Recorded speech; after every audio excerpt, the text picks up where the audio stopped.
Welcome to Cinematic English, the series where we explore communication through great films and help you power up your real-world speaking skills. Today we explore the language and communication strategies from the scene at Mammalian's Nurturable Department from the TV series Severance Season 2. We will see how Mark and Helly nearly ruin communication and how Mark eventually saves the day by making a personal connection with the goalkeepers. Here's a quick reminder of the context.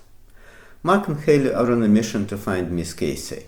She used to run the so-called wellness department, but now she's gone missing. Their search brings them to a weird department where goats are bred.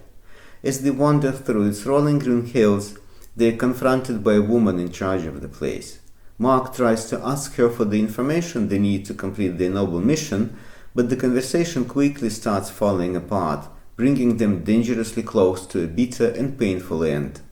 And then, Mark manages to establish a personal connection with the goalkeepers.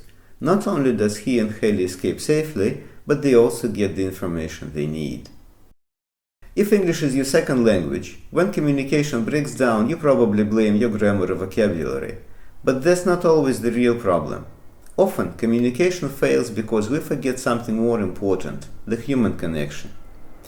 Now let's break down that scene and see where things went wrong, what could have been avoided, and how Mark saved the day by connecting on a human level.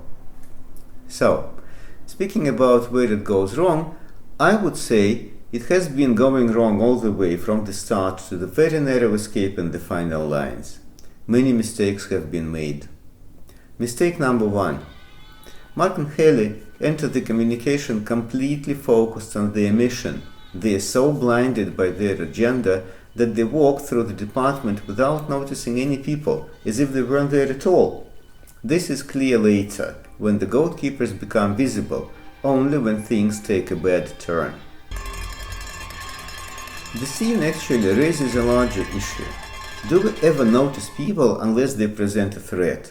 Like in this bit, where they only become aware of another person's presence when it is announced by the snipping sound of shears. Mistake number 2.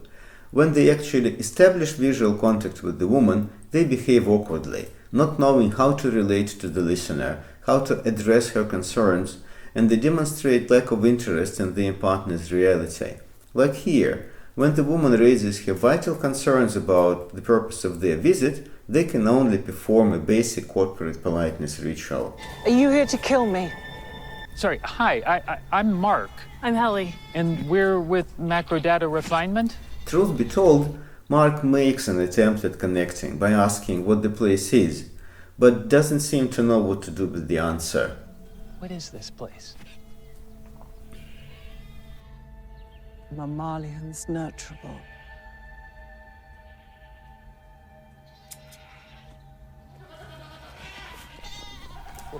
Mistake number 3. Assuming that you are in a superior position in the conversation. In the scene, Mark demonstrates it in many ways. First, he expresses disbelief and questions the woman's sincerity. Are you sure you don't know her? Secondly, he refuses to leave when asked and sets his own conditions. Maybe you should take that page of paper and be on your way. Not until you've answered my question. He also imposes his narrative and dismisses the partner's perspective. When the woman implies that she belongs to the department, Mark dismisses her words and imposes a broader identity on her, insisting that she belongs to all the innies. That's not a mammalian's problem. It's an any problem. He also uses language which implies access to knowledge inaccessible to the partner, and he boldly suggests that a group of farmers armed with tools of their trade might be afraid of a man in a suit and a woman on high heels. There is only one possible response to such arrogance, and he gets exactly that. We used to be afraid of other We're departments too. not afraid of you. He also uses assertive and confident language to unite the people around his identity. In this line, And if we let this happen to Miss Casey, then who's going to step up when it happens to us? here, Mark uses the first conditional, a structure to speak about something likely or realistic. This grammar choice shows that Mark sees himself as someone who knows what will happen, and he expects others to share his vision. and by using the pronoun us, like in who's gonna stand up for us, he implies that the listeners should identify with him. But once again, his ignorance of their reality and their identity results in his efforts going down the drain. Mistake number 4.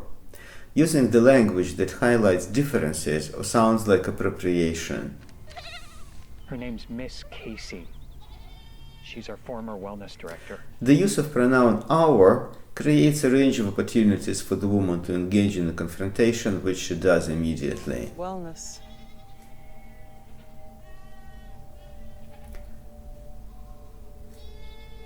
We don't abide such fripperies here. Here, she indicates quite clearly that there is a huge gap between her world and the visitor's world, and that they have brought their agenda to a very wrong place.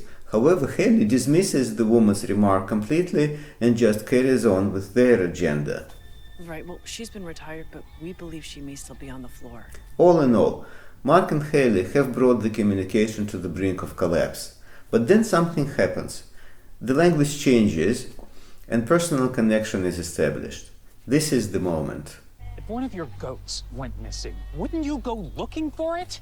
As soon as he says this, the atmosphere cools down, the tensions ease, they get what they need, and what's more, now they have, if not a friend, but at least one threat fewer.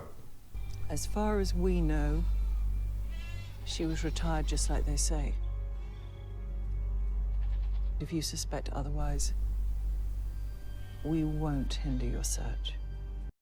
Why does this line work? Is it just because goats are mentioned? No, there is more to it.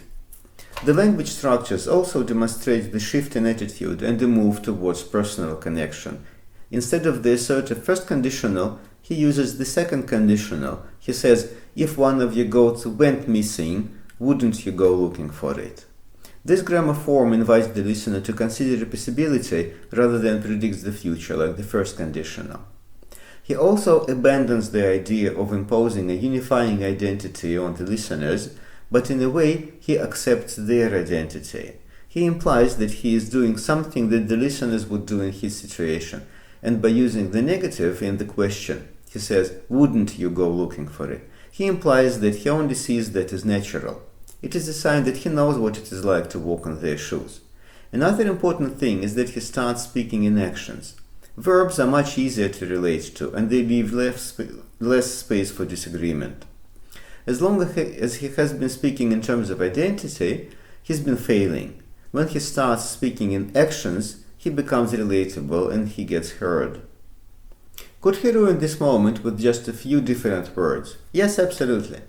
Let's reframe this in a number of devastating ways. He could say, look, if you lost one of your goats, wouldn't you go looking for it? The verb lose suggests carelessness, making it sound like blame. Or he could say, look, when your goat goes missing, do you go looking for it? With the zero conditional and when instead of if, it sounds as if goats go missing on a regular basis, again implying the neglect on the part of the listeners. Or he could say, if your goat goes missing, will you go looking for it? The first conditional sounds like a warning or prediction, it feels pushy. Or even with the second conditional, he could put it as a tag question, like, if one of your goats went missing, you would go looking for it, wouldn't you? The wording that actually nudges the listeners to comply, rather than invites to think about possibilities, so no space for connection either. So we've seen that human connection is the key to a rewarding and productive communication. There may be many obstacles on the way to this connection. Fixation on your mission or agenda blindness. Fixation on your own narrative and inability to acknowledge the fact that the listener may be living in a different world where different things matter. Or excessive ungrounded confidence and dominance, believing that you're entitled to get something from the partner instead of creating a context for them to share things with you. These obstacles are in the mind, but they manifest through the language we use. So next time you engage in an important conversation, remember this scene and the goat moment that saved a losing game. Subscribe to stay tuned for the next episodes of the series. If you feel you need to improve your language skills, contact me for live language sessions. And share this video, your friends might benefit from it too. As a reflection exercise, think of the last time you needed something from someone but didn't get it. Was there a GOAT moment you missed? How might your tone or grammar have changed the outcome? Write your ideas in the comments. So, see you soon. Bye.